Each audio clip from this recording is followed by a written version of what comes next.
How's it going, everyone? My name is B, and today I'm going to be talking about a big habit. I don't know if it's the number one habit, but it's a big habit that we tend to have that holds us back from doing exactly what we want to do in life. Um, and this came from a conversation I had yesterday. Um, well, I'll just say it's my mum called me, or I called her to check up on her, and she's got this thing where she just can't. She knows what she wants to do. She wants to write. She wants to do something positive in her life, but she just feels like she can't do it. She feels like something's holding her back, even though she always gets the feeling of wanting to do it. She just can't. Something that just stops her from doing it in the now. Um, and what happens a lot of the time is that you you've got okay. So basically, your mind tells you different things. Your mind is stuck in certain habits, certain thinking habits, where it tells you it does what it's most comfortable doing. How it derives this information is from the past. So everything you've done in the past has led to this moment now, where you're relatively comfortable. Your mind doesn't want to rock the boat. It doesn't want to. Essentially, it doesn't want to change itself, because changing of the mind or of the ego, you could say, is essentially death of the ego. So if you change what you're thinking, what you are now will change. Obviously, if I change what I'm thinking, if I change a thought habit, then I'm a different person. If I, if okay, so even with the example of making YouTube videos now, if I stick to what I'm used to, which is not making YouTube channels and being kind of, a bit nervous about doing it, if I stick to doing that, which has served me fine, I've survived, I'm here. Like without doing these YouTube channels, my life has been all right. Like, but it's something that's in me that wants to do it. But obviously, if I do it, I'm not going to be the same person, because now I'm a person that does YouTube videos, if that makes sense. So what stops you really is survival. It's a survival. It's a thing in your mind, and your mind is basically attuned for survival. So it's trying to do its best to make you survive. And the only information it can base it on is the past. So the past up until now, whatever you want to do. Let's take a simple thing. Let's say you want to go to the gym. So whatever, if you've wanted to go to the gym all this time, say for the last 3 years, you've had the idea, I really want to go to the gym. You've even signed up a couple of times, trying to make it happen, trying to force yourself. You've gone a couple of times, but it hasn't really worked out. Um, Basically, what it is that you formed the habit before of not going to the gym. That habit has served you. You survived. Your mind has told you, yo, you survived this long without going to the gym. You don't need to go to the gym. If you go to the gym, you're going to be a different person. I don't want to change my mind. That's it. Like, so all the time, your mind is telling you, no, like, you survived, don't go to the gym. But deep down, because you're not your mind, you're telling yourself, no, I know it. Like, I've read studies, it will make me feel good, it will make me feel better, it will improve me. So that's the battle that you're facing. It's like you're facing your mind, which is saying that you should do one thing, and you, maybe your true self, maybe the self underneath the mind, which is saying, no, I want to actually improve myself and I want to do something else. So that's the battle. But where it becomes a big problem is when you start believing what your mind is, and not only that, you start believing that your mind is you. So if you want to go to the gym, your mind will tell you, oh, listen, this is how it will play out in reality, in actual thoughts. It'll say to you, oh, come on, you've had a long day. Like, let's just chill, let's just watch TV. It's so much easier. Let's just do that. Or, you don't really know how to do it. Like, you need to research all this stuff. We'll do that later. Don't worry about that. So your mind is not going to outright tell you, don't go to the gym. It's going to tell you what you will believe to stop you from going to the gym. Um, so to the point where you think you're the ones thinking these thoughts, you're the ones saying these things that are coming into your mind, but really it's just your mind wants you to survive. Best way it knows how to do it is do what you've always done. So it's going to tell you things that make complete sense to you. Like, they make so much sense to logic, basically. Like, it is logical. Why should you go to the? If you're tired, why go to the gym? Why go to the gym? Or if if you're not eating right, why go to the gym? All these things in your mind are logical, but in reality don't make sense, because it's not what you want to do, and it's not really helping you. All these things tend to be short term.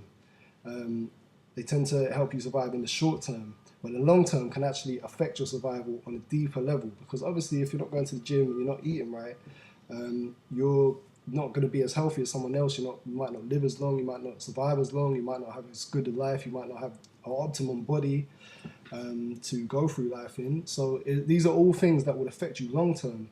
But your mind, your mind doesn't think that far. It can only base itself on what's happened in the past, or at least what your perception of the past is.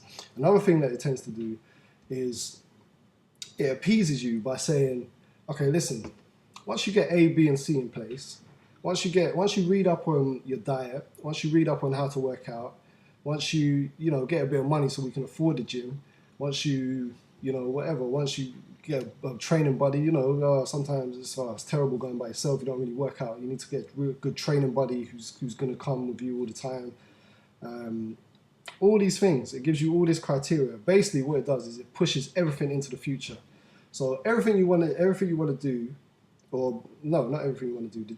What you want to do in terms of the gym, you have to overcome all these obstacles that you've set. And the funny thing is, you're not even going to try to, because you've put everything in the future. So you'll say, okay, I'll find a training buddy next week or something, or I'll call up my friend, whoever, and I'll tell him to come to the gym, and I'll send him on it, and I'll read up, and that's going to take a couple of weeks. And the thing with this is that you never actually start on anything. It would be all right if you just did all those things and then went to the gym, but you don't even start, because everything is so much in the future. When you actually come to the point of doing it, you're like, oh, nah, I'll do that next week. So it's always next week.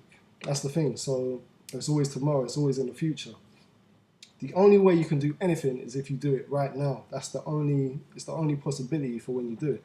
So the trick really is to not believe your mind. When your mind is telling you all this stuff, like, oh, you should do this, or you need to do this, or oh, let's just chill, or whatever, just don't believe it. Like, it's not you. Just understand that it's not actually you that's speaking to yourself. How can you even speak to yourself? Think about that for a second. How are you speaking to yourself?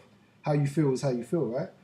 So your mind, I'm going to do a whole video on mind and ego and all that kind of stuff. But just for now, just say to yourself, kind of, that your mind is not you. Like, you are not your mind. So any thoughts that come in and anything that stops you from doing what you want to do, you just have to plow through that. And on the flip side of that, it's all about building habits, all about building new connections in your brain.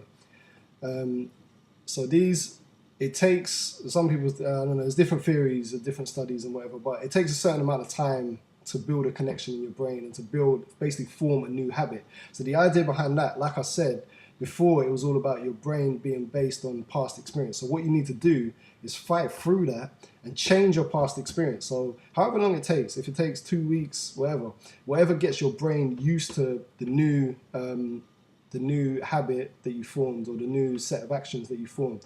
So again, we could take the example of the gym, and you can say, okay, so with the gym, if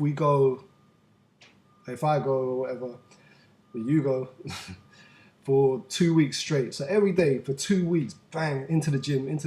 You learn as you go as well. I actually did this myself. I hadn't gone to the gym for years, and I started going to the gym. I bought a 3-month membership, and I said, you know what, I'm just going to do this. I'm just going to make it happen. Walk to the gym every day, and this is what's going to happen. So once you kind of say that to yourself, it's a battle, but it's something that can be overcome. And however long it takes, so if it could take 2 weeks, a month, takes 2 months, 3 months. I don't think it took me the whole 3 months that I signed up for to get into that habit. But however long it took, I think it only took 2 weeks, in fact. But it was hard. I would go to the gym. I couldn't lift. I couldn't. I'd be feeling knackered. My muscles would be gone. Like, I couldn't even finish complete workouts, because my arms would just get too knackered. When I think about it, it's mad, because now, I could do it. It's not even a problem. But at the time, it was really kind of demoralizing, because you're watching these massive guys, and they're just like throwing up weights where you're like struggling to do them, and they're just like just throwing them. Hey, Trevor, catch that! Like, it's kind of demoralizing if you compare yourself to it. But you just gotta have the attitude where, you know what, they were where I was at some point. You got to start somewhere, and that's the starting point. It's like, there's no other way to do it. You have to feel that at first. You have to have that kind of willpower to push through that and make it happen, really. And what you'll notice happens eventually is that now your brain has made that new connection and said, okay, wow, like that's good choice, good choice. You made us feel even better than what we felt before. Before I was thinking about the survival thing, and now like I really feel you've made us feel good and blah blah blah. That's if you want to give your mind a personality. I'm just doing that. But yeah, that's what it would say. It's it's been a good decision, and now so then it accepts the new habit that's formed. So it says, oh wow, okay, you know what, we're always going to do this. This is always going to happen because it's made us feel great. This is what we're used to, and this is a new habit. So we're gonna do it. In fact, if you don't do it, you're gonna feel weird. Like I'm gonna fight you against that. So then what happens eventually is now your mind is telling you when you don't go to the gym for a few days, or whatever. Say you only go once. Say you used to go 3 or 4 times a week. You only go once a week. Now your brain's telling you go to the gym. When you're just relaxing, your brain's like, go. Why are you not at the gym? What are you doing? Are you trying to survive? I thought we sorted this out. So your brain's constantly telling you that, which is the flip side of telling you not to go to the gym because you're not used to it. So as you can see, this can be expanded into any area that you want. Anything you want to do. It's all about going through that crap stage, that shit stage, where you don't feel good and you don't feel good about it. You're maybe not even enjoying it. But eventually, you build it, and it becomes a habit, and your brain actually flips. So now your survival is based on the new habit that you formed. It just takes a while to get used to it. But yeah, that's it. So the key thing with this is just don't identify with what your brain is telling you when it's telling you not to do what you want to do. Don't identify with it. Just say, okay, that's my brain telling me whatever. I'm gonna have to go through that. I'm gonna have to deal with that. But it's not gonna stop me doing what I want to do, however long it takes. And obviously, it takes a certain amount of willpower to do it, and it is energy sapping at first, and it's a lot. So there's a lot to go through at first.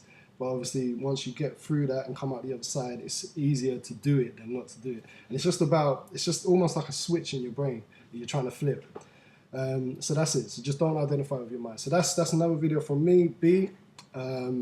Yeah, check it out. Subscribe, share it, like it, whatever you need to do. But most important thing, just try and take the advice of the video and look out for more. Peace.